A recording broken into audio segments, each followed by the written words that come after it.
ao vivo por telefone, nós vamos conversar com a senadora Simone Tebet, do MDB. Vamos falar sobre a comissão que vai acompanhar as ações de enfrentamento aos incêndios no Pantanal e também outros assuntos. Senadora, seja muito bem-vinda, obrigada pela sua disponibilidade. Bom dia Joel, bom dia Lívia, bom dia a todos os ouvintes da Rádio Jovem Pan. Prazer muito grande poder falar com Mato Grosso do Sul e com o Brasil através do programa de vocês. Senadora, bom dia mais uma vez. Ontem o governador Reinaldo decretou aí a situação de emergência, né? O governo federal também já anunciou esse socorro. E de que forma que essa comissão aí vai contribuir com o enfrentamento a esses incêndios? Bom, primeiro, Joel, é um prazer muito grande ver que você está bem, restabelecido. Obrigado, a sua voz, a sua opinião é muito importante para Mato Grosso do Sul. Nós estamos todos extremamente aflitos, não é só preocupados, mas aflitos com tudo isso que está acontecendo no nosso querido bioma Pantanal. A maior seca dos últimos 50 anos, nós estamos vendo aí a mortalidade dos nossos, da nossa fauna e da nossa flora. E essas queimadas têm impacto, né, não só no meio ambiente, mas na saúde, na vida das pessoas. A informação que tivemos ontem é que a fuligem já está chegando no sul do Brasil, para se ter noção da gravidade.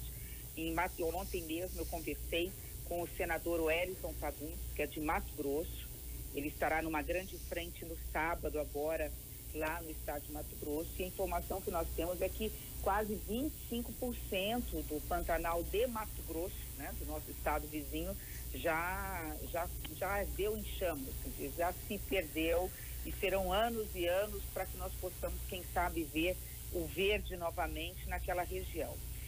Com base nisso, já não é de agora, eu tive contato com o vice-presidente da República há quase 60 dias, ele se prontificou, porque ele faz parte do Conselho, é o presidente do Conselho Nacional da Amazônia Legal, a colocar as Forças Armadas, a colocar helicóptero efetivo, pessoal, para vir auxiliar aqui no Pantanal de Mato Grosso do Sul. E isso aconteceu, e agora nós estamos criando uma frente, uma comissão temporária, e não tem prazo para terminar, para que nós possamos não só resolver o problema agora, e que não tem muita coisa a fazer, Joel, nesse momento, a não ser realmente tentar combater e impedir que o incêndio se alastre, mas mais importante dessa comissão é o que fazer para prevenir os incêndios o ano que vem, porque a seca, todo ano, no meio do ano, nós temos o problema de seca no Pantanal.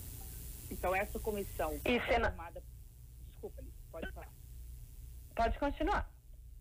Assim, essa comissão é formada por 4 senadores, serão os 3 de Mato Grosso do Sul e 1 de Mato Grosso, porque a maior parte do Pantanal fica em Mato Grosso do Sul.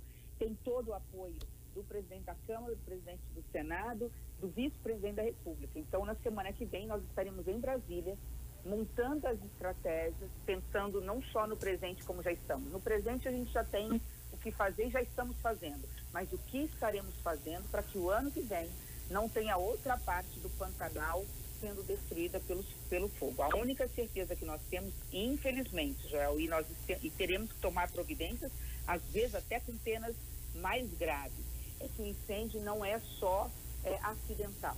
Não é uma bituca de cigarro que de repente caiu sem querer, não é. A informação que nós temos é que, infelizmente, muitos poucos, porque é a minoria da minoria, muitos poucos estão incendiando propositadamente para dali, depois de destruída a mata, poder usar para a agricultura, no caso especificamente do Pantanal, para a pecuária. Então, nesses casos, nós vamos ter que ter penas mais severas. Mas tudo isso, como eu disse, agora é a hora de conter o prejuízo nesse momento. Então, nós estamos ligando, pedindo ajuda. O governador, mesmo com esse estado esse decreto, ajuda muito, porque isso permite com que as coisas sejam mais ágeis, né? Agiliza-se compra, agiliza-se contratação, tem um processo licitatório mais demorado. Estamos unidos no presente para conter o fogo, mas o nosso objetivo principal, já que o estrago já está feito, é nos preparar para que o ano que vem essa catástrofe não volte, né? Porque nós sabemos que as chuvas daqui 10, 15 dias vão vir, vai diminuir esse fogo mas que infelizmente o ano que vem, por conta da seca e da má intenção de alguns poucos, imagine, 10 pessoas só mal intencionadas podem, no caso, destruir grande parte do Pantanal. Isso nós temos que impedir.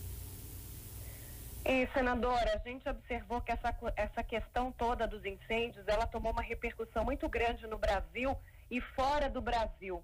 E conforme a gente já conversou com os ouvintes, eles já mandaram mensagem para a gente, travou uma suposta briga de interesses entre quem defende o meio ambiente e quem defende o agronegócio. Eu sei que a discussão não deve ir por esse caminho, mas a gente gostaria de saber também, até a pedido dos ouvintes, de que forma, na sua visão, tudo isso deve ser analisado pelo governo de forma geral e qual que é a impressão, né, sua e dos senadores a respeito do que tem sido feito desde o início desse problema dos incêndios.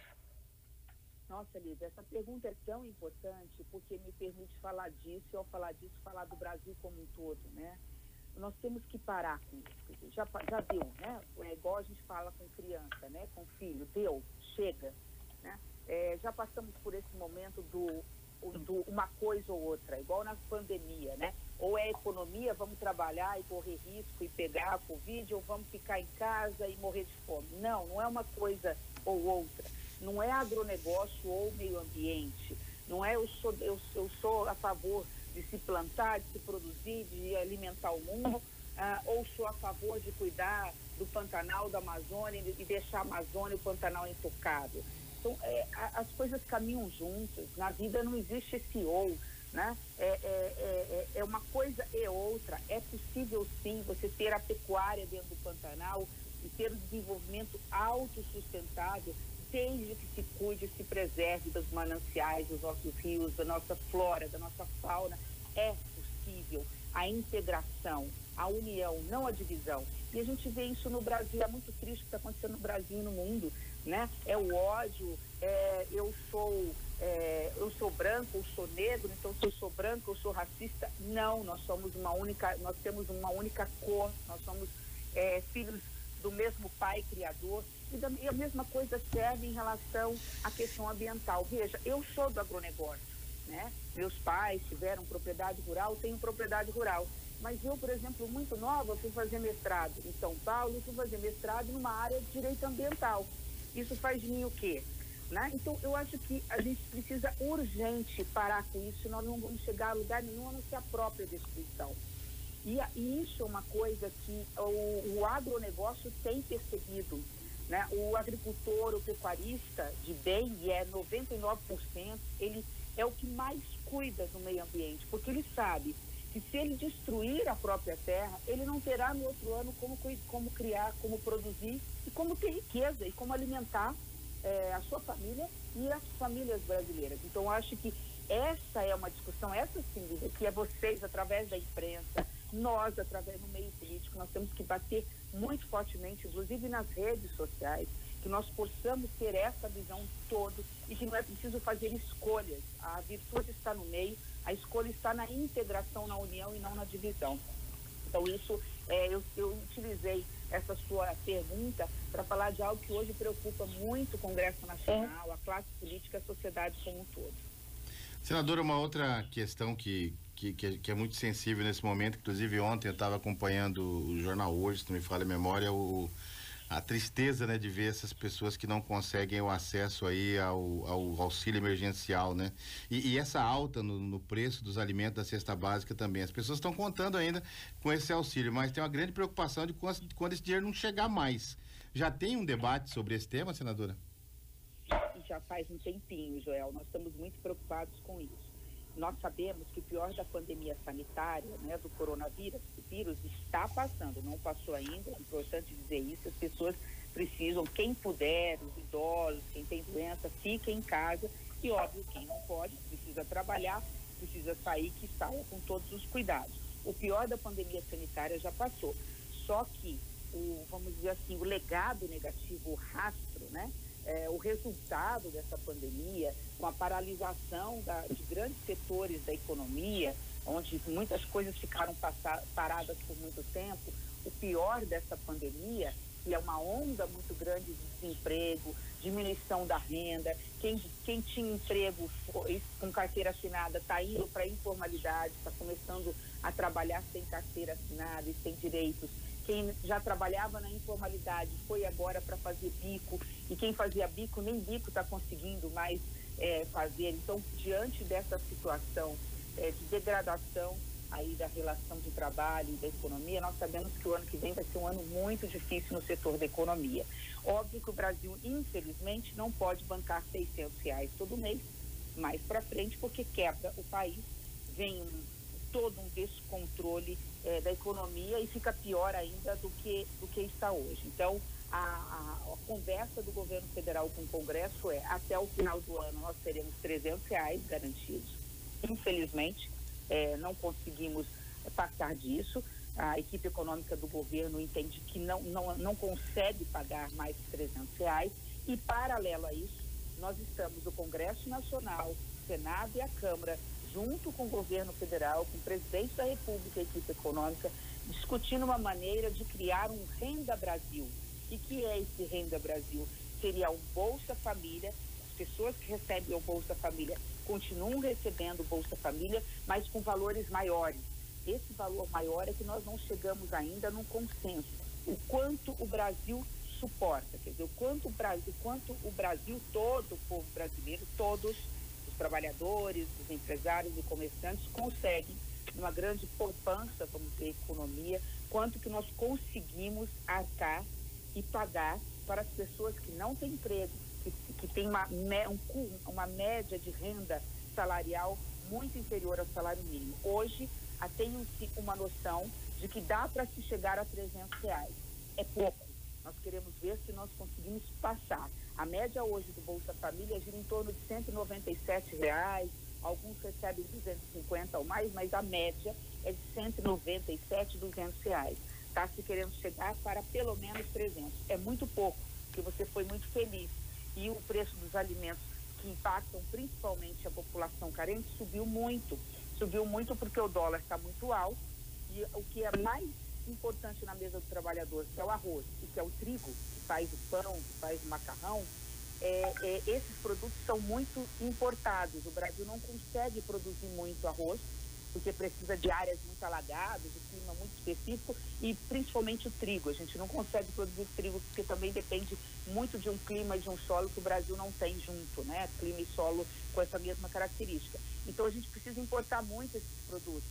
E são produtos em dólar. E infelizmente o dólar está muito alto. Aí, é importante dizer assim, infelizmente, o dólar está alto, fruto muito da instabilidade política, né? Toda vez que se cria uma crise política, o dólar sobe e depois ele não volta ao preço, aos patamares de antes. Então, sim, está sendo colocado como prioridade e nós teremos que até o final do ano, até porque até o final do ano a gente ainda tem o auxílio emergencial, mas engatilhar, quer dizer, passar de um para outro. Passar do auxílio emergencial imediatamente para o Renda Brasil, para não deixar ninguém para trás. O país é um país muito rico, com muita desigualdade, e isso não pode ser admitido. Mas, assim, é importante dizer, se me permite, pelo menos mais uma frase, jamais um argumento dado pela equipe econômica. Vamos tirar do pobre para dar para o paupérrimo, como disse o presidente da República. Isso é impossível. Não é possível se dar para quem mais precisa à custa do trabalhador brasileiro.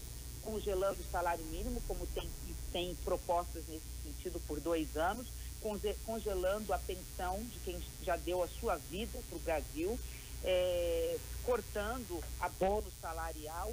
Nós não podemos admitir isso. Nós podemos melhorar a vida das pessoas que mais precisam, mas não à custa da classe média ou da classe pobre. Nós temos que fazer isso, talvez taxando mais imposto, ou criando imposto para quem ainda não paga imposto. É o único imposto admitido hoje no Brasil novo é para quem tem lucros e dividendos, grandes empresários, né? E gestores, administradores, que infelizmente no final do ano dividem lá lucros milionários e não pagam imposto nenhum.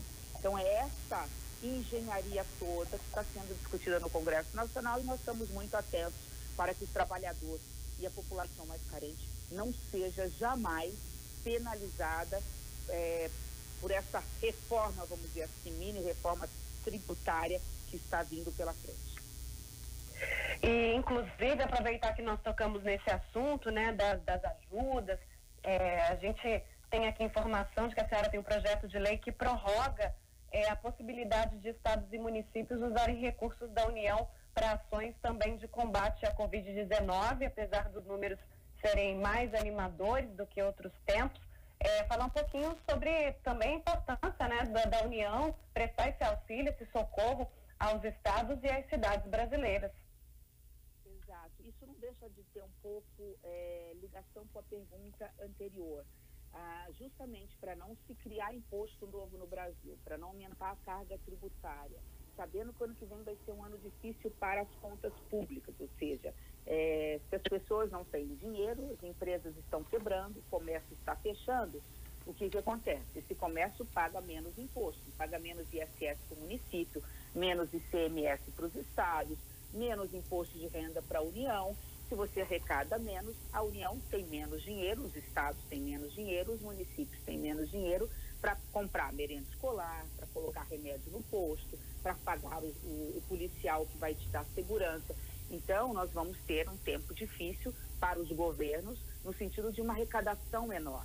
Toda vez que os governos arrecadam menos, o que eles querem fazer? Aumentar imposto. E isso, como eu disse, a gente não pode admitir. A gente não pode só olhar pelo lado da receita, né? Não tenho dinheiro, vou cobrar mais de quem nem pode pagar. Então, com base nisso, qual foi a minha ideia? Eu atuo direto dentro do Congresso Nacional, justamente como presidente da comissão mais importante do Congresso Nacional, onde lidar com essas leis todas. Eu fiz uma conta muito rápida e cheguei à conclusão, e isso nos jornais também está estampado, que nós criamos muitos créditos extraordinários. O que é isso? Nós conseguimos muito dinheiro esse ano sem precisar aumentar imposto. E esse dinheiro, que é excepcional, era para combater os efeitos do coronavírus, para ajudar na saúde, ajudar inclusive nas finanças públicas. Só que esse dinheiro, a princípio, ele não vai ser gasto todo ele até o final do ano. Eu dou um único exemplo, só para a saúde, nós aumentamos a receita, sem aumentar imposto, em 68 bilhões, não são milhões, são bilhões de reais.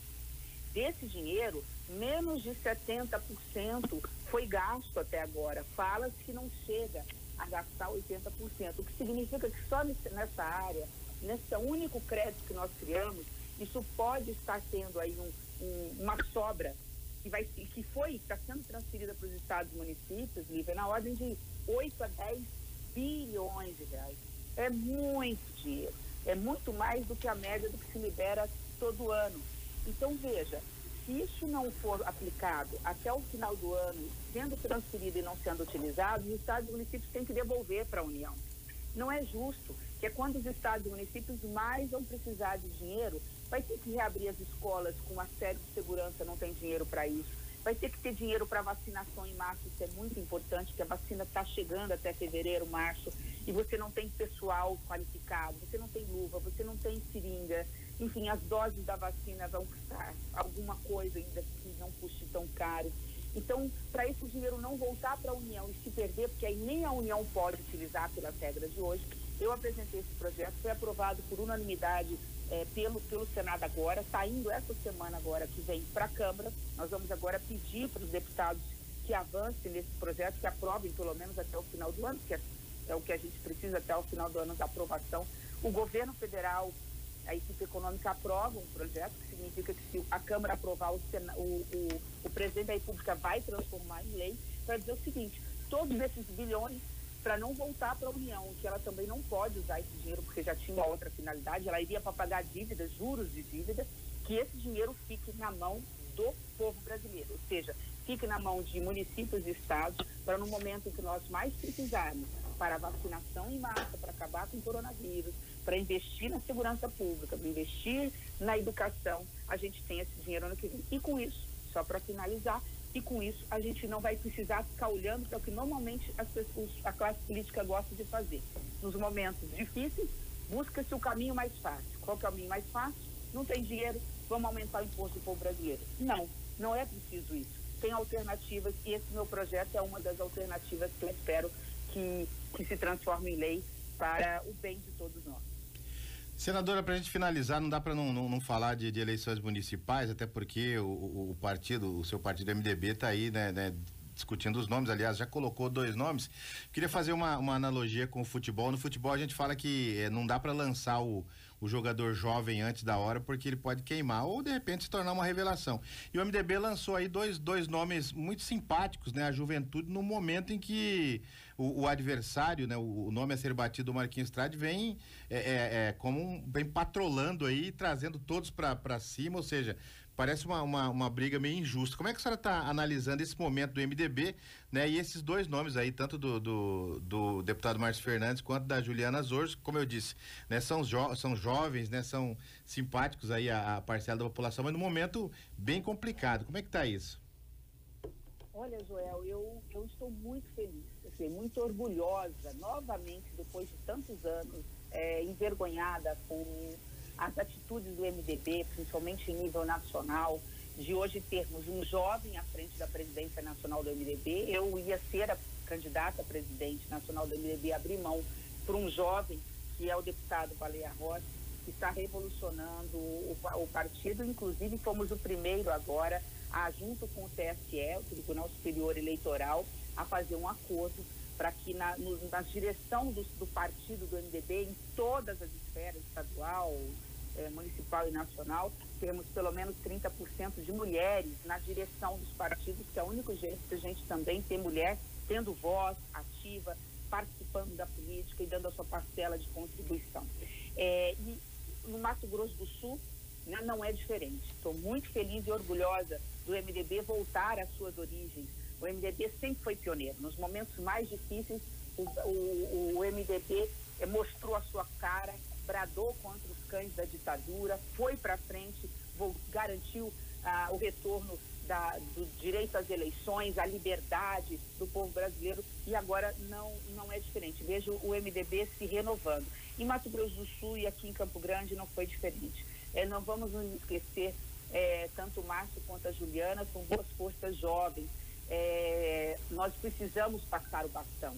É assim no futebol, como você falou, né? O técnico sempre é o mais velho, né? O técnico é aquele grande jogador de futebol ou um jogador de futebol que vem depois para o banco de reserva para ensinar os mais novos. E é isso que nós queremos fazer com, no caso, o Márcio e a Juliana, né? Nós não somos mais tão jovens, seja André Puccinelli, seja eu, seja Júnior Mock, presidente do partido, e nós estamos indo para uma aposentadoria, vamos dizer assim. É importante a gente estar ao lado aí, pelo menos orientando, quem somos nós para dizer que sabemos mais, mas pelo menos orientando essa juventude que é o futuro do Brasil e que já é o presente de Mato Grosso do Sul e de Campo Grande. Então, nós optamos pela Força Jovem, são 2 jovens experientes, são 2 jovens que têm uma ficha de serviços prestados a Mato Grosso do Sul e a Campo Grande, têm vontade de servir, o que é mais importante,